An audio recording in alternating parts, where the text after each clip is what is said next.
Okay, everybody, corny or not, this is the first of our Talk Your Walk, Walk Your Talk series. See, I've already bloopered. And this is an opportunity for, first of all, us to stop and just go for a walk. You know, find things, pick up trash, take Sunny for a walk.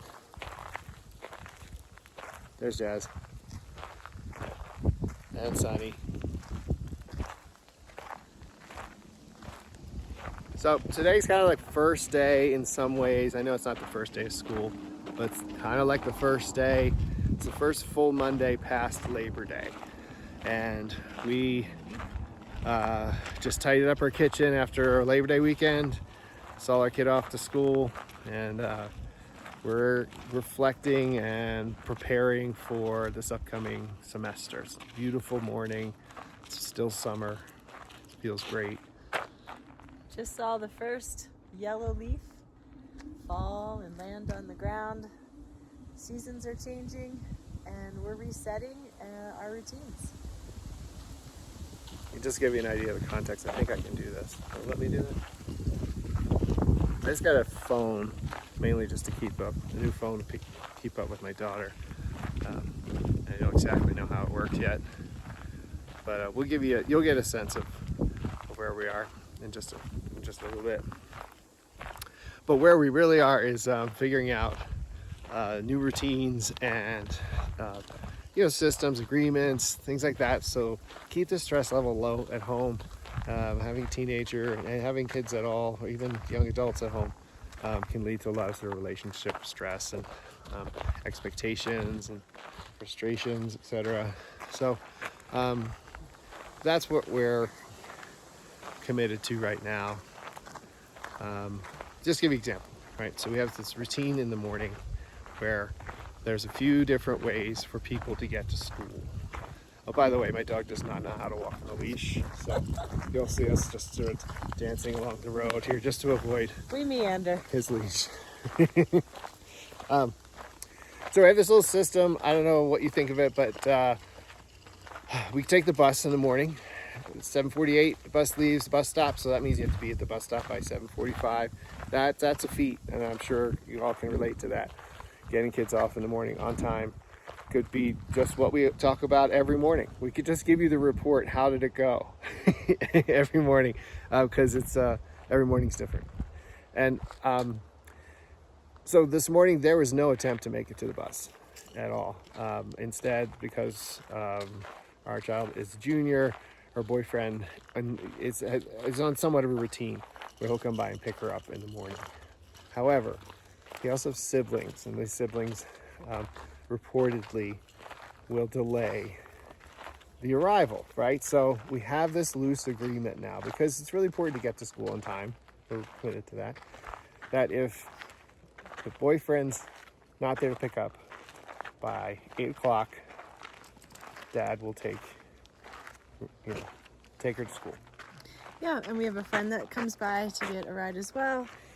So it's all kind of like piling up there towards the quarter of the hour. And maybe this happens in your house, maybe not, but Mom's shouting out the time. Are you ready? It's time. You have 5 minutes. Come downstairs, or come the upstairs, prompters, come out of your room, right? Get out of the bathroom. All of that. And we're working on putting together a routine that is more self-monitored and managed, so that it's less of the interaction that can cause that conflict and tension. So we're putting that together with an app, as well as notifications, and timing it with music. So having a playlist that helps us lead us through the morning. So we're trying some things out again as we enter this, like Mike said, newness of the semester of the school year. So that's a topic. If find that that's interesting to you, We'll be tracking that over the next week or so. Then you're going to want to stay with us around that. We're also at a more of a global level, maybe for the next couple of weeks, thinking about the whole concept of of sort of resetting for the semester. So reflecting on how we performed previously, and that reflection can inform goal setting and what your intentions are. Yeah. And that's not just true for your kids. It's true for us too. Like, what are our goals for, let's say, this time period between now and before it snows? Yeah, Thanksgiving. Well, it's going to snow here before that, I'm sure. It will. We live up at 9,100 feet in the Colorado Rocky Mountains. There's a beautiful lake to my right. We walk through the forest on dirt roads, and they get filled with snow and ice very quickly. But right now we're enjoying the end of summer. Yeah, it's incredible. So thinking about the idea of reflecting on how did last semester go? Because summer can become kind of a blur of disorganization or travel, right? Or or maybe you moved this summer. In some ways you look at the summer and be like, whoa, where did that go?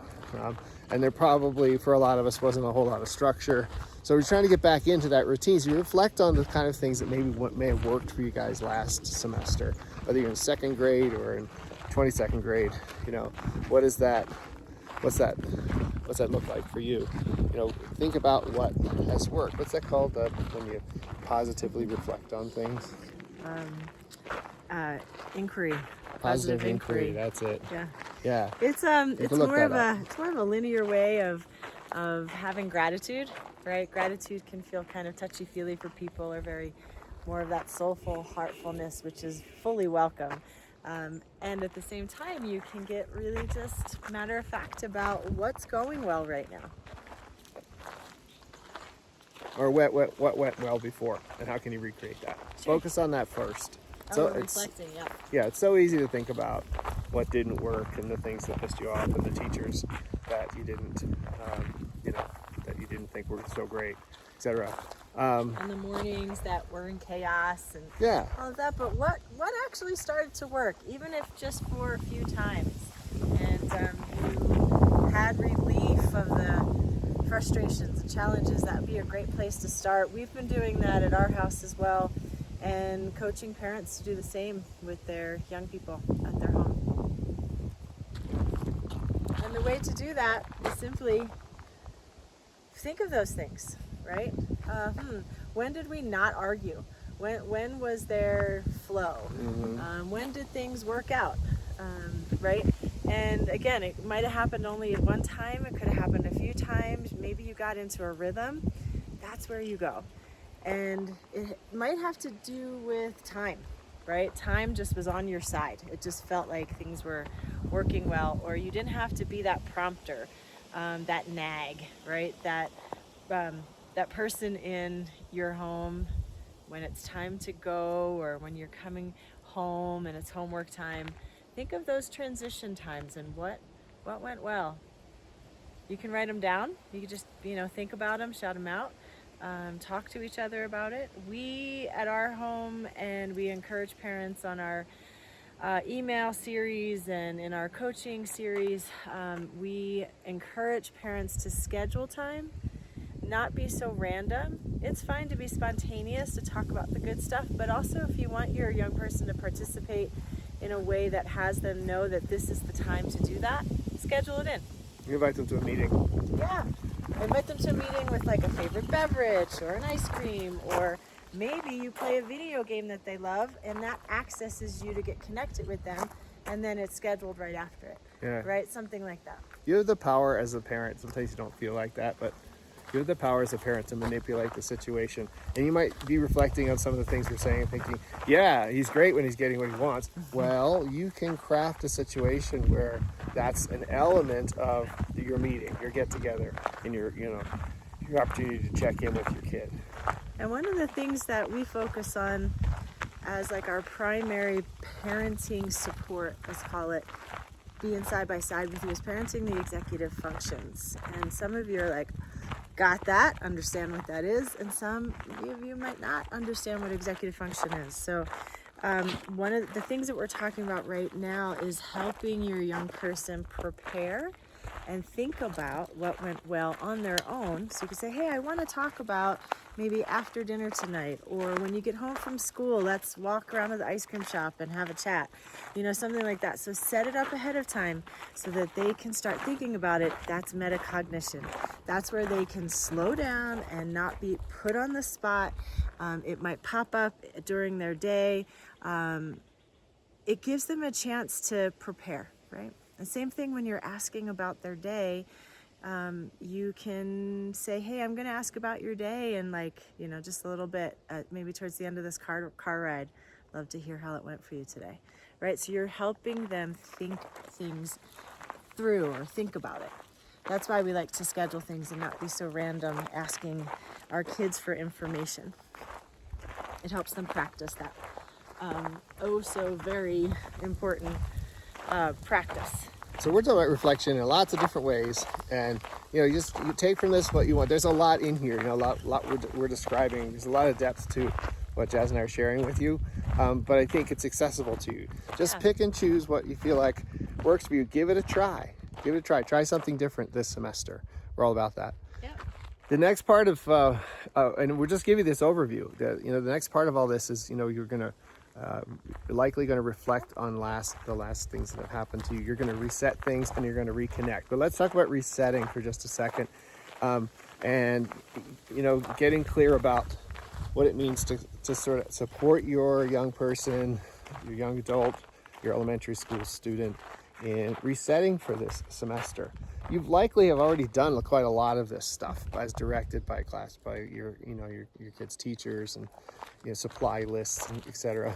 But there are lots of subtle ways to reset yourself. But let's just start with the physical. Yeah, we talk about resetting in terms of organization, and we reset mind and materials. So it's a mindset reset and it's a materials reset. And Mike was just talking about materials. It also has to do with when you're doing something, so that timing, calendaring, timing, time management. Go ahead, Mike. No, I'm with you. So I like that expression, the reset of mind and materials. I encourage you to take that phrasing and make it your own. I think it's a really helpful way to sort of stratify what it means to get reset and restructure. There goes Sunny again. Okay, so there are maybe, if we could just talk about materials for a minute, there's probably a few different categories, again, stratifications of that. So firstly, there's tangible materials. Some of us have had interactions with our middle school or high school students and said things like, do you need a new pencil case this year? How's your backpack? No, I'm fine. I would just encourage you to investigate a little bit further in terms of that. Let's help our students make sure that they have the materials that they need. The binding of the binder might be broken, or maybe the zipper doesn't close on the backpack anymore. Those kinds of things would be helpful to investigate. It's sometimes when we check in with our kids, it's so quick and it's so easy for a young person to just sort of dismiss. Okay, got it. It's fine. And, on Thursday after school, I'll write it on our family board, or maybe you just put it on a little piece of paper on the sticky note or something to remind them on the bathroom mirror that on Thursday after school, we're going to check out your backpack and make sure you got everything you need. And moms and dads, you can normalize this experience too. Dads, clean out your wallet. Moms, clean out your purse. Sit at the table together and make it an activity that isn't ostracizing or make it feel like it's punitive. Like, well, have I done something wrong? That's why I have to clean up my backpack. Yep. Kids are too ready to jump to those kind of conclusions. So anything you can do to sort of normalize the experience for kids and help them understand that this is what we all do. It's from time to time. And maybe you just, maybe you haven't seen me clean out my purse or my wallet. Yeah. So that's tangible materials. Do I have loose leaf paper? Do I need colored pencils? Or am I just carrying them around? The syllabus gives you a good idea too. Teachers will put stuff on the syllabus about what's needed. And maybe we've already done this because we're now heading into our third week of the start of the semester. But as we've come out of the long weekend, we're thinking about, let's make sure everything is set, right? So that's your whole reset in terms of materials. You could look at your desk.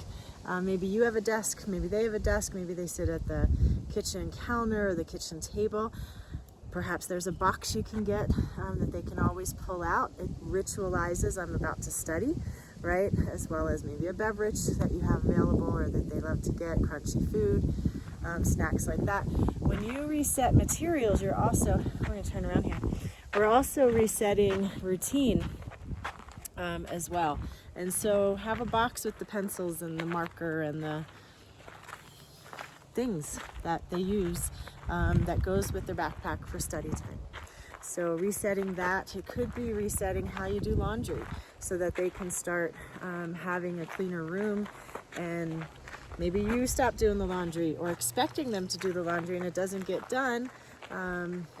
We'll talk more about laundry stuff and stuff at home. If you're a mom who's heard, where's my favorite t-shirt, etc., etc., stay tuned. Let's talk about that. Or if you're a parent who is just frustrated by the fact that you're always doing the things that you think your kids can do themselves, believe that.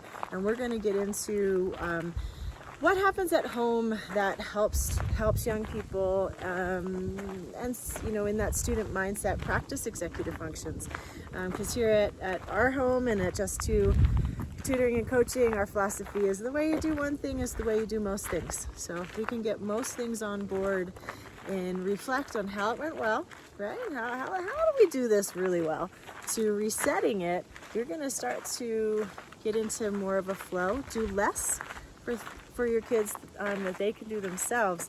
And all of that leads to better connection as well as building those skill sets for what's to come, which is their young adulthood.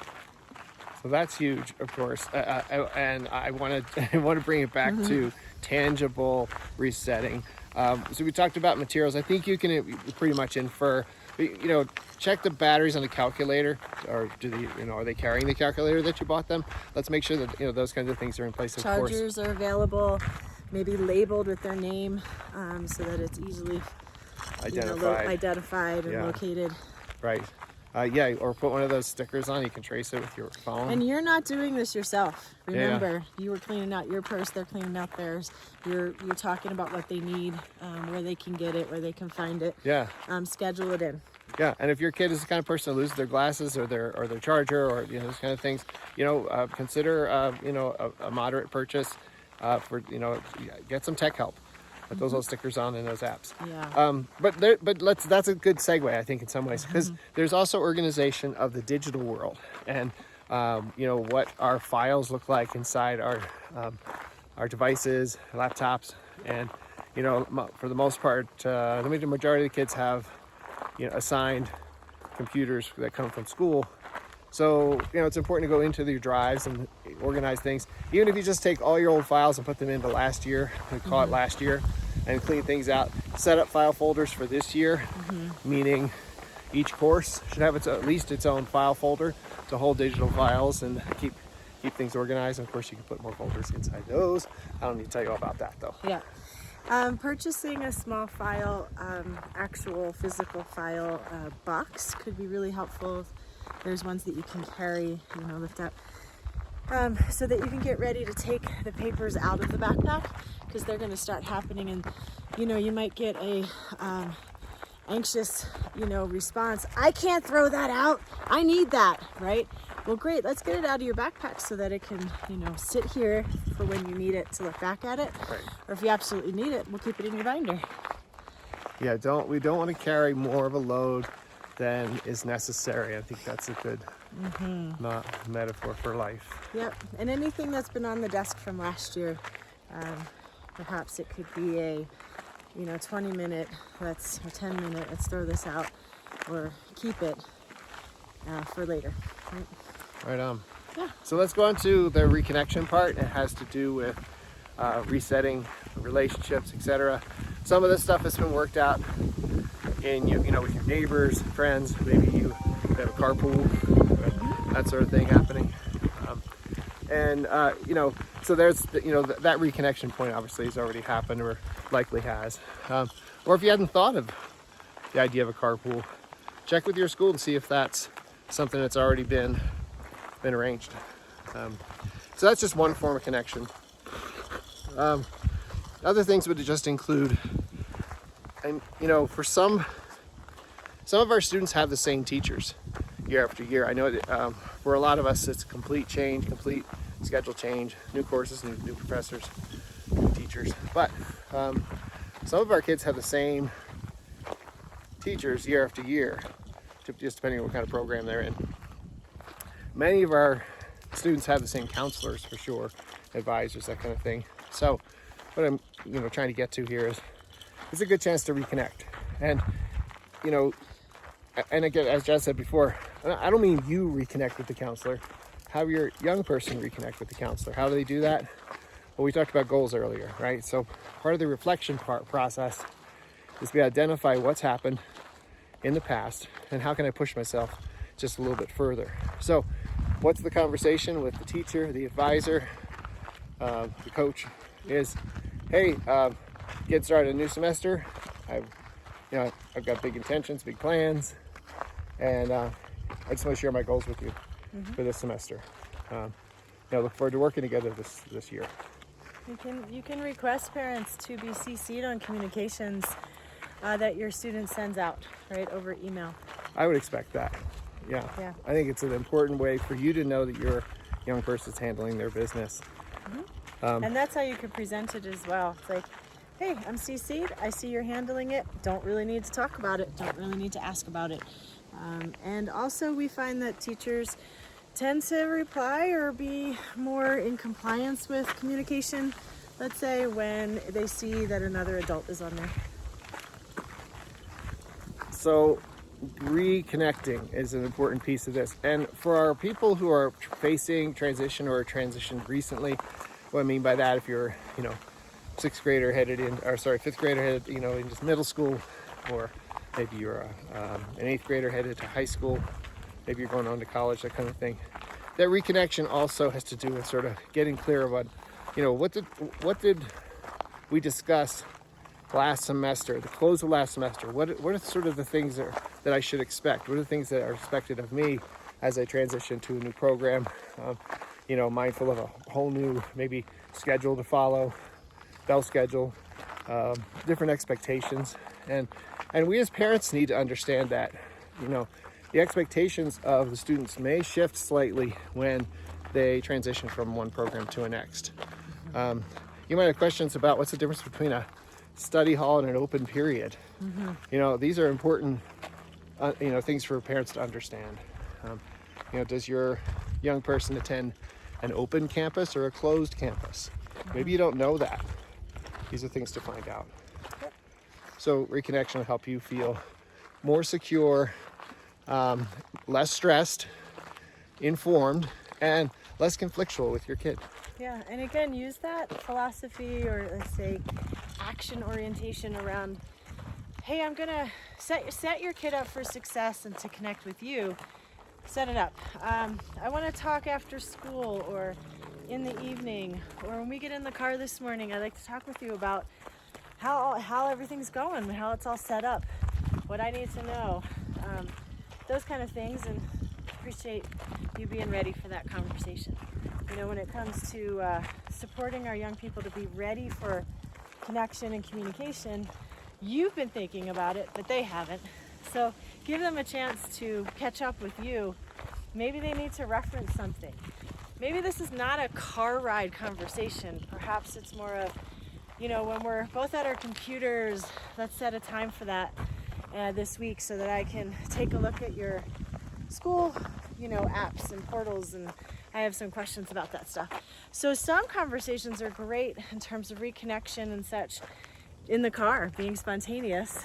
You'll figure those out, but we'll have more of a conversation about how to start them and how to get more collaboration, let's say, connection with our young people. There's phrases you could be using. There's posturing that you could be doing. And then there's the spontaneous ones, and then there's the scheduled ones. And start to practice the scheduled ones more often. Set it up. Say, hey, how about we schedule this after? I'm just going to keep repeating that because it's really important to practice this, because we don't as parents. we're on the go, we're busy, we've already been thinking about it, an email came in, a notification from the school, something occurred that triggered you, Right. that got you like, oh, in the headspace. But that did not happen for your young person. Get your notification on Friday afternoon. You don't see your kid all weekend. It's Monday morning, and you're getting ready to go, and you just remember, oh, wait a second, we have something unresolved. Yeah. Conflict, you know, out the door conflict. You know, that's your goodbye kiss to your kid. You're yelling at them as Doesn't they're feel leaving. good. No, it doesn't feel good at all. And it's not your fault. Often. And it happens Yeah, at our house it's a too. setup. Even though we have tools and systems that we coach other parents and kids to do, it still happens. We do slip up. And that's where we be transparent as older, you know, as adults. And say, that didn't go the way I wanted it to. Let's try that again. Could we schedule in, right? And I'd like to talk with you about. So another thing we'll talk about on this Walk Your Talk video series, that we'll just do it as often as we can and post them up for you, is Sunday sweep. Do that at your house. Set it up. Maybe it's a Saturday. Maybe it's just, you know, a part of the weekend. But do it before 6 o'clock on Sunday. Before the game. Before all, like, it goes down and everybody's tired and just wants to chill out. And we have a curriculum for that. Like, you know, how it could go pretty well for you. But what does that mean for you? Maybe that's part of your reset. Scheduling time to talk and sweep it over the weekend so that you can get connected and reset for the next week without having that Monday morning blues and that Sunday breakdown. All right, hope this is helpful, and we'll see you tomorrow. Bye.